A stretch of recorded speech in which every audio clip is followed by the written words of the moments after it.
નમસ્કાર દર્શક મિત્રો, ગુજરાત સત્યવાર્તા ન્યૂઝમાં તમારું હાર્દિક સ્વાગત છે। હું છું મંજરી શેરબાનુ। અણખોલ કેનાલ ફરી બની અકસ્માતનું કારણ। બાઉન્ડ્રીના અભાવે કાર કેનાલમાં ખાબકી, લોકોનો આબાદ બચાવ। તંત્રની ઘોર બેદરકારી સામે સ્થાનિકોમાં રોષ। વડોદરા વાઘોડિયા રોડ પર ખટંબા ગામના બસ સ્ટેશન નજીક આવેલી અણખોલ કેનાલ ફરી એકવાર તંત્રની ઘોર બેદરકારીનો ભોગ બની છે। રવિવારે એક અલ્ટિકા કાર અચાનક કેનાલમાં ખાબકતા 4 લોકોના જીવ જોખમમાં મુકાયા હતા।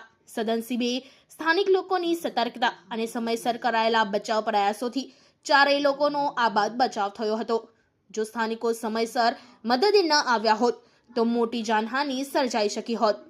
સ્થાનિકોના જણાવ્યા મુજબ અણખોલ કેનાલ પાસે સુરક્ષા બાઉન્ડ્રી, ગાર્ડ રેલ કે ચેતવણીના પૂરતા બોર્ડ લગાવવા અંગે અનેક વખત રજૂઆતો કરવામાં આવી છે, છતાં સંબંધિત તંત્ર દ્વારા આજ દિન સુધી કોઈ અસરકારક કાર્યવાહી કરવામાં આવી નથી। વરસાદી મોસમમાં રસ્તો વધુ જોખમી બનતો હોવા છતાં તંત્ર આંખ આડા કાન કરી રહ્યું હોવાનો આક્ષેપો સ્થાનિકોએ કર્યા છે। ઘટનાની જાણ થતાં ખટંબા ગામના સરપંચ કમલેશભાઈ વાળંદે તાત્કાલિક રેસ્ક્યુ ટીમને જાણ કરી હતી। બચાવ ટીમ અને સ્થાનિક લોકોની મદદથી કારમાં ફસાયેલા 4 લોકોને સુરક્ષિત બહાર કાઢવામાં આવ્યા હતા। આ અકસ્માત બાદ સ્થાનિકોમાં ભારે રોષ જોવા મળ્યો હતો। લોકોનું કહેવું છે કે દર વખતે અકસ્માત પછી જ તંત્ર જાગે છે, પરંતુ કાયમી સુરક્ષા વ્યવસ્થા કરવામાં આવતી નથી। કેનાલની બંને બાજુ મજબૂત બાઉન્ડ્રી, ગાર્ડ રેલ કે ચેતવણીના બોર્ડ તાત્કાલિક લગાવવામાં આવે તેવી લોકોની ફરી ઉગ્ર બની છે। હાલ કાર અને તેમાં સવાર લોકોની ઓળખ જાહેર કરાયેલ નથી। પોલીસ અને સંબંધિત વિભાગ અકસ્માતનું કારણ જાણવા તપાસ કરી રહ્યા છે, પરંતુ સ્થાનિકોનો સવાલ છે કે વધુ એક ગંભીર અકસ્માતની રાહ જોયા પછી જ તંત્ર કાર્યવાહી કરશે। गाड़ी के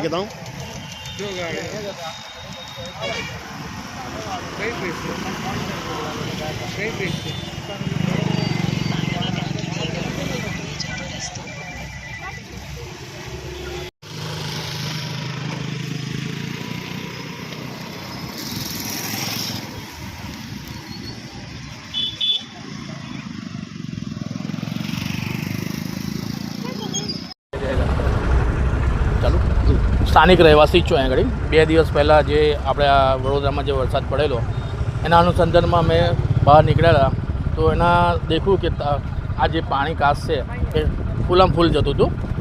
બીજી વસ્તુ છે કે એકદમ ફૂલ પાણી, જો આપણે નસીબદાર કહેવાય કે વરસાદ ઓછો પડ્યો છે। જો વધારે પડી ગયો હોત અને પાણીનું લેવલ રોડના સ્તર પર હોત તો ક્યાં પાણી છે ને ક્યાં રસ્તો છે ને ક્યાં ખાડો છે આપણે ના ખબર પડે। એટલે સેફટીના અનુસંધાનમાં એક ખુલ્લી જગ્યા પર છે એની જગ્યા પર એક સ્ટીલની બાઉન્ડ્રી બાંધવામાં આવે, જેથી કરીને આવનાર જનાર લોકોને બી ખબર પડે અહીંયા આગળથી બાઉન્ડ્રી નિર્સક સેફટી રહે। આ એક વસ્તુ આપણી પાસે એક છે કે બાજુની સોસાયટીમાં ઘણા છોકરાઓ અહીં બાજુના ગ્રાઉન્ડમાં રમવા પણ આવે છે, જેને ખબર ના હોય, બોલ ક્રિકેટ રમતા હોય છે, ફૂટબોલ રમતા હોય છે, તો બોલના લેવાના ચક્કરમાં બી પાણીના અંદર પડી શકે છે અને એક મોટી જાનહાનિ ભવિષ્યમાં થશે। પ્રશાસનમાં એવું છે કે જ્યારે જાનહાનિ થાય છે ત્યારે એમના આંખ આડે કાન ખુલે છે, પણ પ્રશાસનને ક્યારે ખબર પડશે કે આપણે શરૂઆતમાં આ મુશ્કેલી છે તેનો સામનો કરી લઈએ। એટલે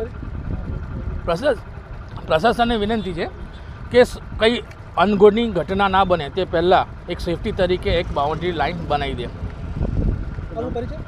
મારું નામ કીર્તનસિંહ ગોયલ છે। સેફ્રન રેસિડેન્સીમાં બાજુની સોસાયટીમાં જ રહું છું।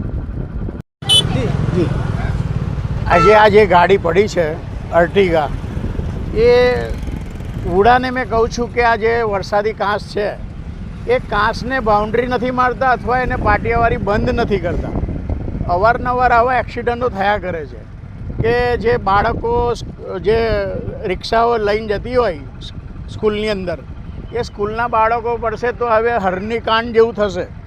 એના કરતાં મેં આ જે ઉડા અને પ્રશાસન અને તાલુકા અને જિલ્લા પંચાયતને કહું કે આવી જે કાંસો છે એ બંધ કરે અને એને પાટિયાવાળી કરે તો પાણીનો નિકાલ થઈ જાય ને આવા અકસ્માત ના થાય।